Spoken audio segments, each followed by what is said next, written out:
ज्याला कळायचंय त्याला कळलंय, पण तरी सुद्धा सांगते. युवराज, चालेल ना, सांगू ना?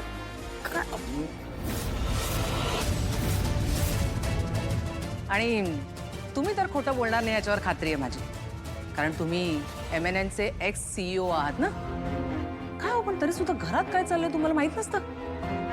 मी सांगते. रिसेंटली एका रेव पार्टीमध्ये ह्या माणसाला पकडलं. गुलाब नावे याचा मोठा गुन्हेगार आहे. आणि आम्हाला असा संशय आहे की युवराजचे ह्याच्याबरोबर संबंध होते.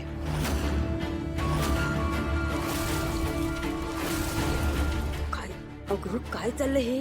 आता तरी पद्मिनी त्याचं कौतुक करत होती ना. ऐका ना, मला वाटतं ना यांचा काहीतरी गैरसमज झाला. ते काय झालं ना, माझ्या युवराजला अडकवण्यासाठी काहीतरी करतायत हे. हा, पण तू आता पार्टी संपली, आपण निघा ना. पार्टी आपण नंतर करूया. हा, तुम्ही निघा ना. हा, भेटूया. हा, बाय. Sorry, bye.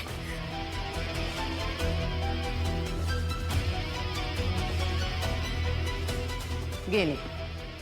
आता तर बाहेरचे सुद्धा गेले. आता काय घरातलेच आहेत ना. आता सांग, कुठे भेटला होतास याला? तुम्ही ना माझ्या मुलावर खोटे नाटे आरोप करताय. काय पुरावा आहे तुमच्याकडे? पुरावा? सांगते ना तू. हे बघा, याला कुठे पाहिलं तुम्ही? नाही. बायको नाही. अगं बघ तर आधी. हो, बायको आहे ना मी त्याची. मला माहिती आहे माझा नवरा कोणाला भेटतो, कोणाशी कॉन्टॅक्ट असतो. आणि युवी माझं काहीच लपवत नाही असं. नाही एवढंच म्हणायचं. तू ग. नो.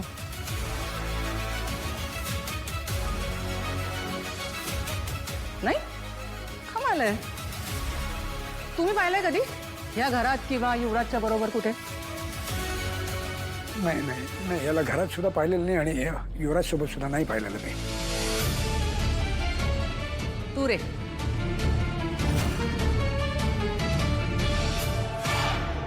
मी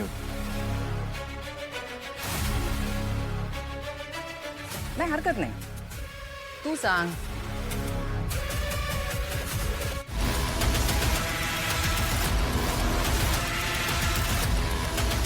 मी युवराजचा मित्र.